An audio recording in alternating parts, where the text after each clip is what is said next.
Olha só, pessoal, lá em Minas Gerais, eu quero falar aqui de uma história sinceramente bizarra, mais uma daquelas histórias que mostra o potencial destrutivo das redes antissociais na sociedade moderna. Isso porque dessa vez uma recrutadora foi perseguida por 4 meses por um homem que foi reprovado na sua entrevista de emprego. Eu proponho que a gente vá agora falar com o nosso repórter Rodrigo Costa para tentar entender essa história realmente absurda. Rodrigo, traz os detalhes aí pra gente, por favor. É isso, Marinho. Por 4 meses, mensagens diárias e ligações constantes. As provas coletadas pela Polícia Civil levaram até a prisão de um casal pelo crime de stalking. As prisões em flagrante ocorreram em Araguari, que fica aqui no Triângulo Mineiro, após eles perseguirem a recrutadora de um frigorífico após o suspeito ser reprovado para uma vaga de emprego. De acordo com a investigação da Polícia Civil, os contatos ocorriam diariamente, durante vários meses, 4 no total, causando perturbação e também medo à vítima. Segundo o depoimento dos suspeitos à Polícia Civil, após o homem ser reprovado no processo seletivo do frigorífico, a esposa ameaçou a recrutadora caso o marido não fosse aprovado na vaga. Além disso, o homem afirmou que a esposa teria desconfiado que ele tivesse um relacionamento com a vítima, o forçando a enviar mensagens para a mulher na tentativa de ter uma confissão. O casal foi preso após ligarem e enviarem mensagens simultâneas para essa recrutadora. Na última mensagem, o suspeito chegou a dizer que queria terminar o relacionamento com ela.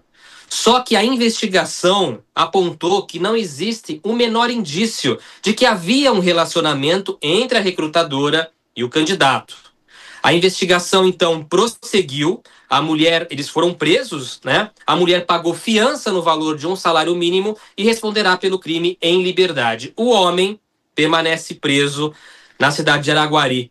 Esse é um caso de stalking que nós temos envolvendo uma vaga de emprego no Triângulo Mineiro, Marinho. É inacreditável. O mundo anda perigoso demais, né? Vamos ser sinceros aqui. Rodrigo, obrigado pela presença. Talvez um dos contornos mais doentios dessa história toda foi que a própria mulher do sujeito que foi reprovado acabou, de alguma forma, enfim, chancelando essa perseguição à mulher que o reprovou, o marido dela. Então, a coisa vai ganhando um contorno tão doido, né, pessoal? E eu tenho certeza que se esse caso ganhar as manchetes, tem diversas outras insanidades que acabam não ganhando as manchetes, mas que realmente estão achacando mulheres e envergonhando as pessoas e causando verdadeiros, enfim, situações doentias aí, Brasilzão afora. Vou trazer aqui ele que é o especialista em explodir nossa mente com reflexões sobre a natureza humana, Bruno Loves aqui se juntando a nós no Morning Show. Beleza, irmão? Como é que você tá? Bom dia, beleza. Parece que ser rejeitado por uma vaga de emprego pode mexer muito com a cabeça de alguns. Esse caso aqui não nos deixa mentir, né? Como é que você tá vendo isso? Cara, a rejeição pode mexer com a cabeça de muita gente, principalmente se ele tem uma infância que ele já é rejeitado pelos pais há muito tempo.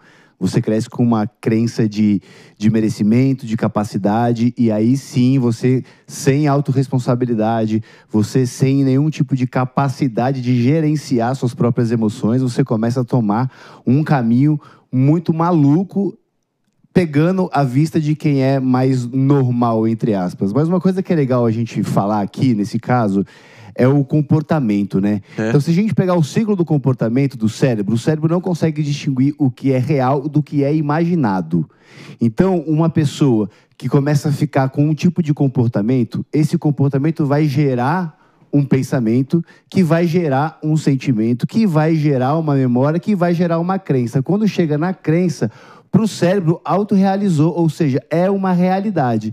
Então, assim, a gente começa a falar muito sobre stalkers, pessoas que ficam perseguindo pessoas, mas pensa bem, quantos cônjuges hoje não ficam, de repente, olhando o celular do parceiro, da parceira, que ficam olhando as redes sociais com medo de que está acontecendo alguma coisa, quando não recebe uma mensagem, começa a imaginar onde será que a pessoa está, com quem que ela está, o que que ela está fazendo. Então, esse mesmo tipo de ciclo de comportamento você acaba fazendo dentro da sua casa. Claro, pegando numa intensidade menor, mas se você não se preparar, não começar a olhar com carinho para si mesmo, se respeitar e dar um basta nesse tipo de comportamento, você pode alimentar e aquilo começar a tomar proporções maiores.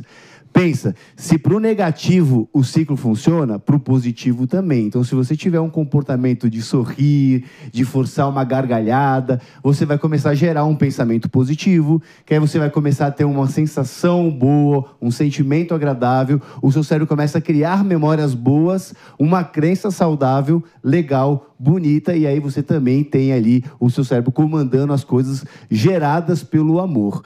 Então eu fico muito preocupado quando vejo esse tipo de comportamento, porque as pessoas às vezes ficam olhando só o extremo, mas o extremo é escandaloso, a gente vê nos jornais. Mas às vezes dentro de casa, a pessoa espera o cônjuge dormir para pegar o celular para dar uma bisbilhotada.